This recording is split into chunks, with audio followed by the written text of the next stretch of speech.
So if you've been noticing a few extra strands on your pillow lately or maybe circling the shower drain, listen, do not panic. The average person actually loses 50 to 100 hairs a day naturally. It's totally normal. But when does that normal everyday shedding cross the line into actual hair fall? Well, today we're demystifying this incredibly common concern in this explainer.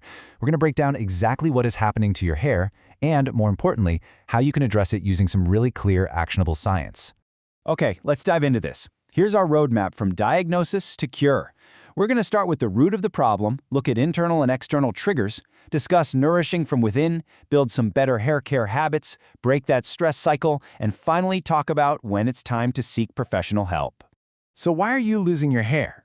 You know, it's a super personal and honestly a very frustrating question, isn't it? Before we get into all the science and solutions, we just need to acknowledge your specific why. Maybe you've spent a fortune on different products, or maybe you've just been quietly stressing about it in front of the mirror. Figuring out what specifically is causing your hair fall is absolutely crucial. I mean, it's the ultimate key to fixing the problem. We just can't solve it until we know what's triggering it. Part 1. The root of the problem. Right, so to find the right cure, we first have to objectively diagnose things. There's basically a whole lineup of usual suspects behind hair fall. Very often it starts completely internally. We're talking about stress, anxiety, or even just poor nutrition, specifically if you're lacking iron, protein, and those essential vitamins. Then you've got your biological factors, right? Things like hormonal changes and genetics. But it's not always internal. Hair fall can also be highly localized, like if you're dealing with scalp infections or dandruff, or, and we're all guilty of this sometimes, self-inflicted damage from excessive heat styling and those really harsh chemical treatments. Identifying your specific triggers from this list is literally step 1 toward getting your healthy hair back. Moving to Section 2, Internal and External Triggers. And this brilliantly illustrates how organizing these causes is the absolute secret to finding the right solution. Think of your triggers in 2 distinct buckets. On one side, you have internal triggers. These are happening entirely inside your body, your genetics, fluctuating hormones, mental stress, and your baseline nutrition. On the other side, you've got external triggers. These are the localized factors happening directly to the scalp or the hair shaft itself. Things like infections, blistering heat from your straightener, or color treatments. The big takeaway here? You absolutely cannot fix an internal nutritional deficiency with a fancy external shampoo. We have to match the solution to the trigger. Section 3. Nourishing from within. Let's talk about empowering yourself to fix those internal nutritional triggers. Your body literally builds your hair out of the food you eat. It's making a strong protein called keratin. So, if your body is dropping hair simply because it needs iron and vitamins, the fix is to load your plate with leafy vegetables and fresh fruits. To physically give your body what it needs to rebuild that hair shaft, you want to reach for protein-rich foods. Think nuts, eggs, lean proteins. You see, it isn't always about buying complex, expensive supplements. It's really about making deliberate, nourishing choices right at the dinner table. Oh, and whatever you do, please do not forget to drink plenty of water. It's the absolute simplest, most cost-effective thing you can possibly do for your hair. Think about it. Your body can't efficiently transport all those vital nutrients we just talked about up to your hair follicles if it's completely dehydrated. Water is what keeps the scalp hydrated and the hair shafts resilient. So before you change anything else in your routine, make sure your daily water intake is exactly where it needs to be.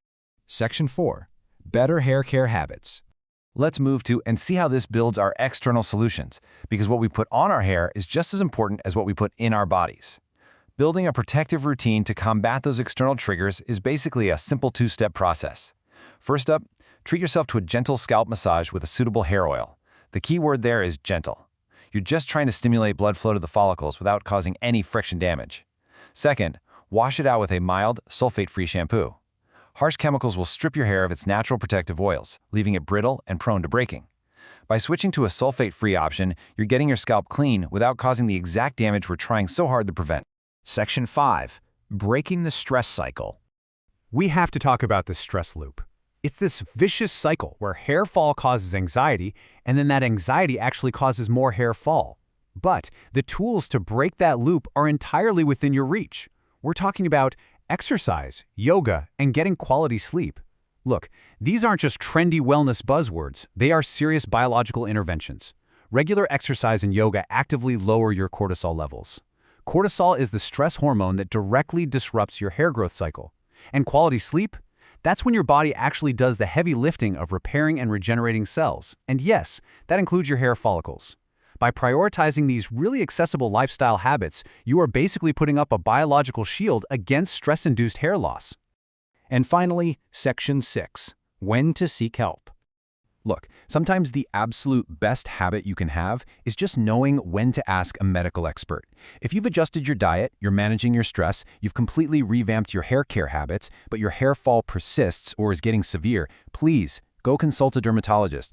Do not view this as a failure of your routine. View it as a proactive, empowering next step. A dermatologist can run specific tests to look at those deep underlying genetic or hormonal factors we touched on at the very beginning. They can offer specialized medical-grade solutions that just go way beyond lifestyle changes. It is a smart, safe step to take for sure. As we wrap up this explainer, I want to leave you with one final thought. A challenge, really. Which healthy hair habit will you start today? We've covered a ton of ground here, from leafy greens and serious hydration to sulfate-free shampoos and hitting the yoga mat. You definitely don't have to do all of them perfectly by tomorrow, but pick one, just one. Start right there and watch how these small structured changes begin to completely transform your hair health over time.